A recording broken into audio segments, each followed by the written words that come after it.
going on, folks? It's MrBucketlist here, and today I'll be doing a quick review of the all-you-can-eat at Applebee's. Let's check it out. This video includes footage from both last year and this year. The only difference is instead of having the boneless wings, they have chicken tenders, and the price went from $14.99 to $15.99.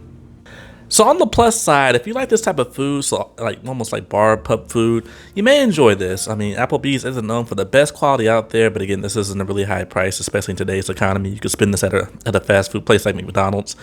So I really do enjoy that. Like I said, the food offerings. My favorite has to be the shrimp. I did like the boneless chicken wings that they previously had. The chicken tenders they have now, as you all can see, it's kind of bad, and then the riblets or whatever. Last time the riblets were horrible. This time around they've upgraded a little bit, but it still wasn't that good. But I highly recommend, like I said, the shrimp.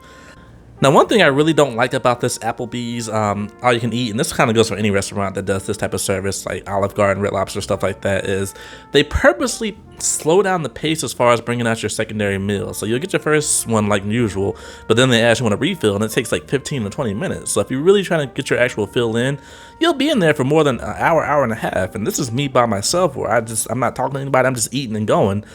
So if it took me an hour and a half to get 3 plates of food, it'll take a family that's actually talking and stuff a very long time. So just understand that they do that to save money. It's almost like a cheap, I don't know, it's just a way of just being cheap, but also like a gotcha type of thing. So as far as that, for my review, I would say maybe try it out. Again, the food quality isn't the best. This is Applebee's. The price did go up a little bit. The chicken tenders, like I said, looks like something you can get out of elementary school. It's just not the best food quality, not the best service, not the best speed. The only thing I would say that's actually decent is the price, because again, you can go to McDonald's and buy a $14 meal and you literally get half the amount of food that you get here. So I hope you all enjoyed this video. It's MrBucketlist. See you soon. Peace out.